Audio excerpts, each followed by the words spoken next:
काका, ये धारा 370 क्या है? धारा 370 क्या है ये जानने के लिए 42 साल पीछे जाना होगा बेटा।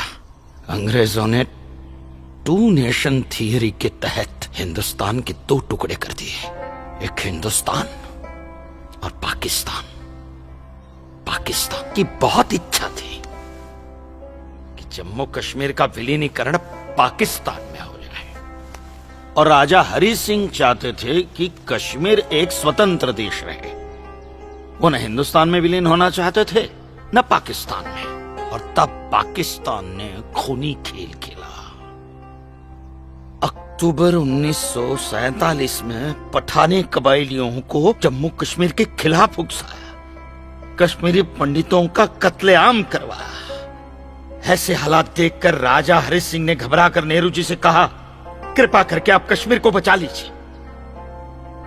मैं ऐसे हालात में चाहता हूं कि कश्मीर का विलीनीकरण भारत में ही हो जाए, सेना भेजिए। लेकिन जब तक भारतीय सेना कश्मीर पहुंची बहुत देर हो चुकी थी।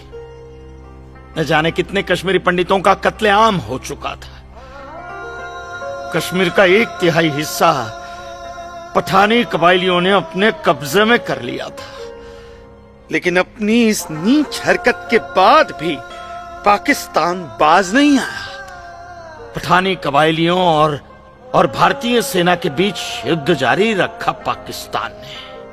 संयुक्त राष्ट्र सुरक्षा परिषद के 3 सदस्य आयोग की रिपोर्ट पर 13 अगस्त 1948 को पठानी कबायलियों और भारतीय सेना के बीच युद्ध विराम घोषित हुआ, और यह तय किया गया कि कश्मीर समस्या का हल जनमत के आधार पर ही होगा। सितंबर 1951 में मताधिकार के बाद एक बार फिर जम्मू कश्मीर के भारत में विलय की पुष्टि की गई, मगर इसी दौरान शेख अब्दुल्ला ने अपने हाथों से धारा 370 का ड्राफ्ट तैयार किया और नेहरू जी को सौंपा।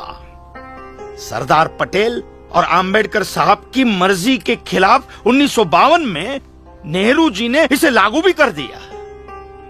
इसी धारा 370 की वजह से नेहरू जी ने कश्मीर को एक ऐसा विशेष दर्जा दे दिया जिसमें जम्मू कश्मीर राज्य ने हिंदुस्तान से अपना एक अलग संविधान स्थापित कर लिया। इसी धारा 370 की वजह से हमारे हिंदुस्तान का राष्ट्र ध्वज अलग है और कश्मीर का भी ध्वज अलग। इसी धारा 370 की वजह से कश्मीर की कोई भी महिला यदि भारत के किसी भी अन्य राज्य के नागरिक के साथ शादी करती है तो उस महिला की नागरिकता समाप्त हो जाती है। लेकिन यदि वो महिला अगर किसी पाकिस्तानी नागरिक के साथ शादी करती है तो पाकिस्तानी नागरिक कश्मीर का नागरिक हो जाता है, हिंदुस्तान का नागरिक हो जाता है। इसी धारा 370 की वजह से भारत के किसी भी अन्य राज्य का नागरिक जम्मू कश्मीर में जमीन खरीद नहीं सकता, व्यापार नहीं कर सकता। लेकिन जम्मू कश्मीर का नागरिक भारत के किसी भी अन्य राज्य में जाकर अपना व्यापार कर सकता है, जमीन खरीद सकता है, कुछ भी कर सकता है। अरे ये बिग लैंड एबोल्यूशन है, क्या है पता है?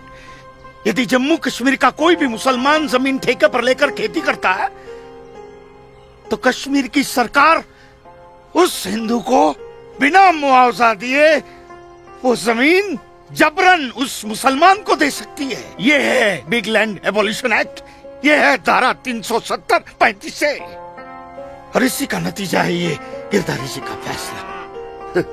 और सिर्फ यही नहीं, ये जो सरकार की ऋण निरस्तीकरण योजना है ना, इसके अंतर्गत उन सारे मुसलमानों का कर्जा माफ कर दिया जाएगा जो उन्होंने हिंदुओं से लिया। बताइए। सरकारी नौकरियों में 5% का आरक्षण हम हिंदुओं के लिए किया है। सारे हिंदू कश्मीर से चले जाएं, यही चाहता है पाकिस्तान और यही चाहते थे शेख अब्दुल्ला।